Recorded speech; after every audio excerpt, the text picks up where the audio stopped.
Have you ever had this feeling when you ask AI a question to, for example, summarize a topic you know well, and immediately it spits out this answer that is almost like perfect, right? Or almost too perfect, is fast, is confident, is saying all the right words, but for some reason we're left with this feeling of emptiness, like you've just had a meal without any flavor.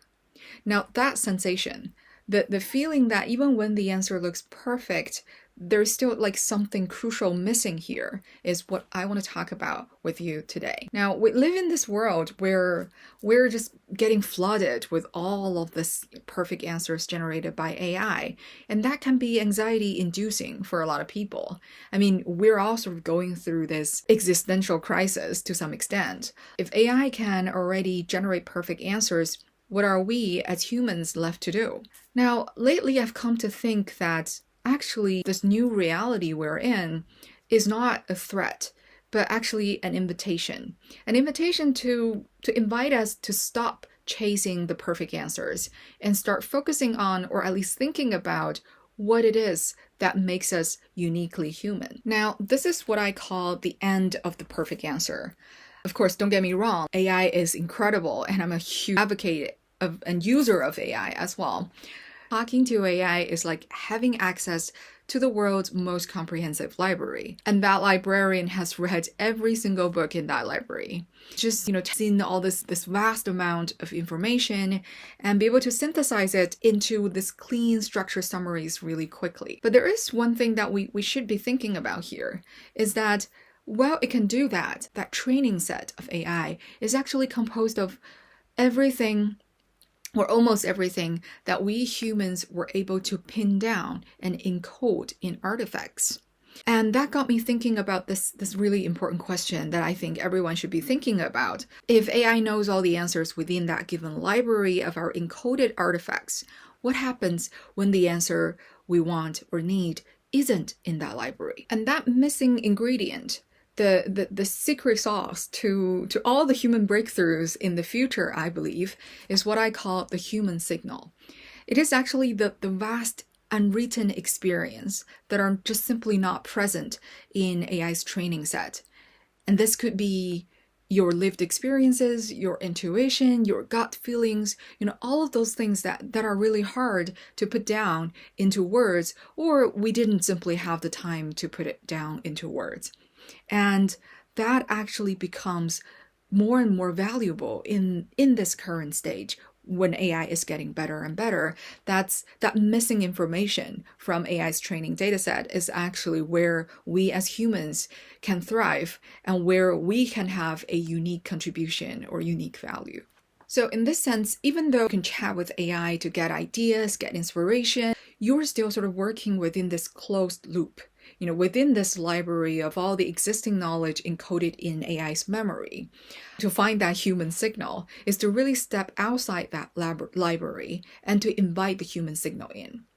Now, how to do that? We really need to sort of open ourselves up to human connections, because those kind of knowledge only exist in another human being. And it is only through our live interactions between each other that we can activate those missing elements, that secret ingredient. Now, what would be the most practical and perhaps effective way to really invite the human signal in? Well, it is an approach that I've encountered lately, which is called learning in public. And I believe this is the best way to learn in the age of AI. So learning in public is this idea of sharing your work while it is still in progress.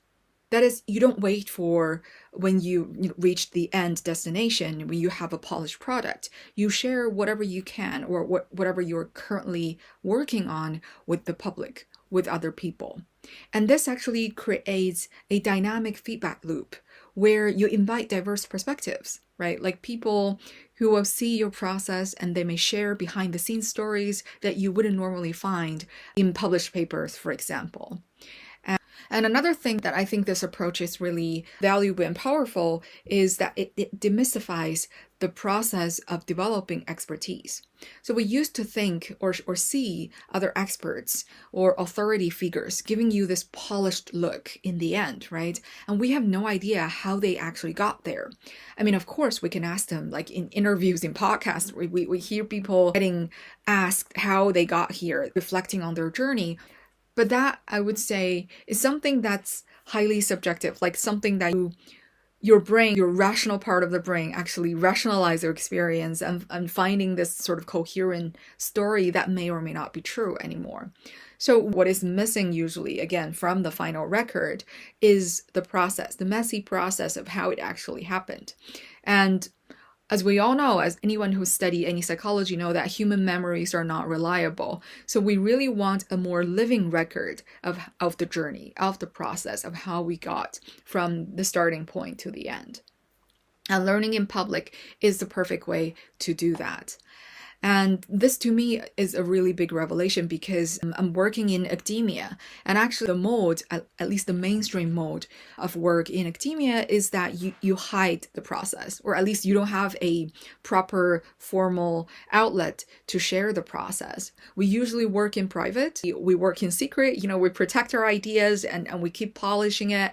And then when we feel like, okay, it's ready to face the public, we share it. And all people see is actually the polished version of that paper that we publish in a prestigious journal and something like that.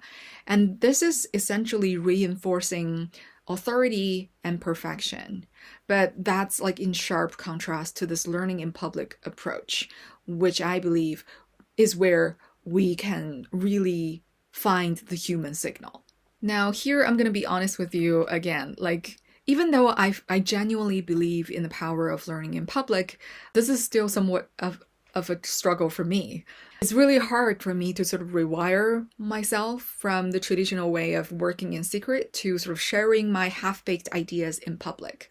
And that's actually one of the reasons why I'm doing this video, because I want to practice learning in public. I wanted to share my thoughts, my thinking journey with you so that we can discover more serendipitous findings and we can create more sort of uniquely human insights.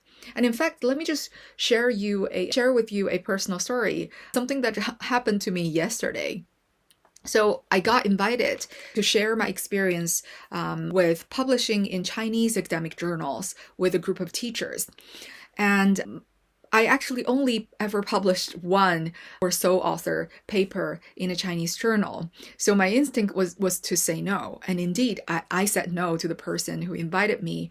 I was telling her, like, thank you for the invitation, but I've only published one paper. Like all the other, speakers that I know are also got invited into that session were much more experienced than I am. And with, my limited experience of one paper, I'm really not sure how I can help people. And what she said in return actually completely changed my perspective. She was saying, like, that's exactly why we want you. We know you got your PhD overseas, you've published mostly in English, and this is actually your first real attempt at publishing in Chinese journals.